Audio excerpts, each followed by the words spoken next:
जहां लोकसभा चुनाव के परिणाम की कांग्रेस पार्टी समीक्षा करेगी।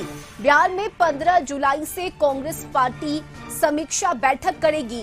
कल जिला अध्यक्षों को इस बैठक में शामिल होने के लिए कहा गया है। एमएलए उम्मीदवारों के परफॉर्मेंस को लेकर मंथन किया जाएगा, चर्चा की जाएगी। इसके साथ ही बागी नेताओं पर भी चर्चा होगी। ये बड़ी खबर आपको बता रहे हैं बिहार से, जहां 15 जुलाई को कांग्रेस समीक्षा बैठक करेगी। जिला अध्यक्षों के साथ ये बैठक होनी है।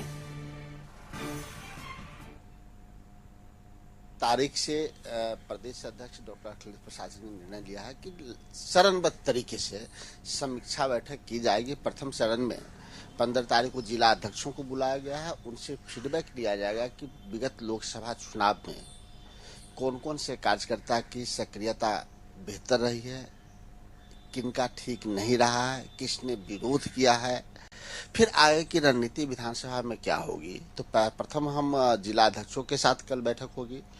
उसके बाद जो विधायक का क्षेत्र है, बाद में विधायकों को बुलाया जाएगा। मोदी जी के पॉलिसी के कारण पूरे देश में आक्रोश है और गुस्सा है, उसी का इजहार है। ठीक है, किसी तरह से जोड़ तोड़ के सरकार जरूर बन गई, प्रधानमंत्री फिर से बन गए, लेकिन जो आगे चुनाव जो भी हो रहा है उसमें निश्चित रूप से भारतीय जनता पार्टी बुरी तरह हारने वाली है और ये उसी का ट्रेलर है। रुपौली का जो चुनाव परिणाम है उसको किस तरह से आप देखिए, रुपौली का जो उपचुनाव है, एक तो ठीक है, शंकर सिंह लगातार क्षेत्र में लगा रहने वाला व्यक्ति है। उसकी वाइफ भी उनकी जिला परिषद के अध्यक्ष रही, जिला परिषद में अभी भी काम करती है। तो एक सिचुएशन में शंकर सिंह को लोगों ने समर्थन दिया। तो ये बड़ी खबर आपको बता रहे हैं बिहार से, जहां 15 जुलाई से कांग्रेस की समीक्षा बैठक होनी है। कल जिला अध्यक्षों के साथ, उसके बाद एमएलए, फिर उम्मीदवारों के साथ बैठक होगी। वहीं कहां कमी रह गई, लोकसभा चुनाव में परफॉर्मेंस कैसा रहा, इन तमाम चीजों पर चर्चा की जानी है। और ज्यादा जानकारी लिए सहयोगी आशुतोष चंद्रा हमारे साथ जुड़ गए हैं। आशुतोष, 15 जुलाई से बैठक शुरू होगी, कांग्रेस पार्टी की समीक्षा बैठक की जाएगी। बड़ी बात यह है कि लोकसभा चुनाव में परफॉर्मेंस कैसा रहा, इस पर चर्चा होगी। कहां क्या कमी रह गई, इस पर भी बातचीत होगी। और बागी जो नेता है उन पर भी बातचीत होनी है इस समीक्षा बैठक में।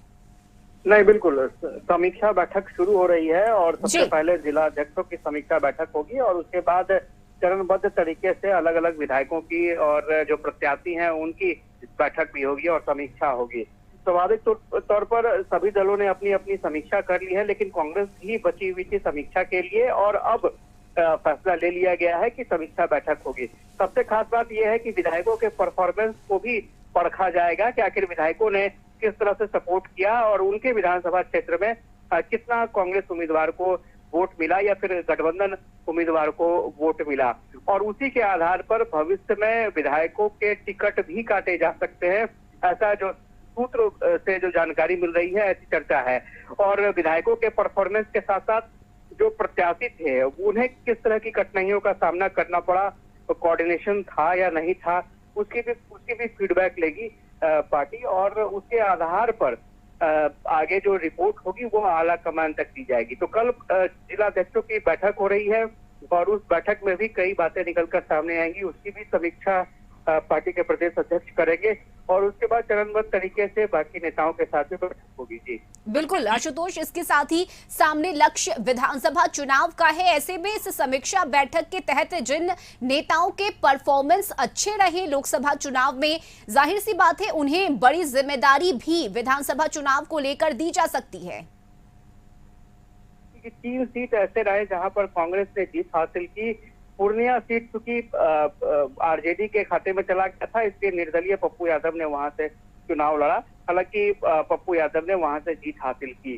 तो स्वाभाविक तौर पर कई सीट ऐसे थे जहां पर गठबंधन के उम्मीदवार खड़े थे, आरजेडी के उम्मीदवार खड़े थे और कई सीट ऐसे थे जहां पर कांग्रेस का खुद का कैंडिडेट था, लेकिन कांग्रेस का प्रदर्शन जिस मुताबिक होना चाहिए उस मुताबिक रहा नहीं। तो स्वाभाविक तौर पर समीक्षा के जरिए ही कमियों की जानकारी पता चलेगी कि कहाँ किस स्तर पर कमियां थी। और चूंकि आने वाले समय में विधानसभा चुनाव भी होने वाले हैं, तो विधानसभा चुनाव के मद्देनजर ये जो समीक्षा बैठक हो रही है ये काफी अहम मानी जा रही है। चलिए, बहुत शुक्रिया आशुतोष आपका तमाम जानकारी के लिए।